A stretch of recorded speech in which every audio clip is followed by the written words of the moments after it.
आयल छलहुँ हेँ गाछी, लेकिन एतेक जोरसँ पानि आबि गेलै ने कि सामनेवला पीछामे जे दुकान देखै छियै ओतऽ जाय पड़ल।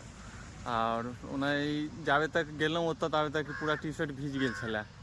तऽ आब देखियौ हमर गाड़ी एतै छै। पहिले छलैए एकोटा दुकान नहि रहै छलै तऽ दिक्कत होइ छलैए, लेकिन आब दुकानसब बहुते खुजि गेल छै तऽ आब दिक्कत नहि होइ छै। आब पानि तानि भेल, गाछी एलहुँ तऽ आरामसँ चलि गेलहुँ आरामसँ दुकानमे। सबसँ दिक्कत ई होइ छै जे पानि भऽ कऽ रौद उगि जायत ने तऽ ओ जेहो पानि भेल रहल ने ओकरा जरा दै छै।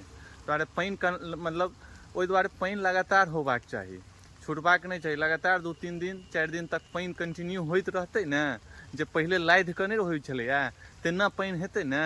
हमरा सबके याद जे पहिले बहुत पानि होइते ने तऽ माँ सब की कहिते कि मेघमे भूर भऽ गेल छै, पानिओ नहि छूटै छै, कम नहि होइ छै। तऽ वएह लधनिया लधतै ने तहन की कहै छियै अपना सबके गाम घरमे जे कल सब सुखायल छै ओहिमे जान एतै, बुझलियै। तऽ चलू ठीक छै, आब जाइ छी घर।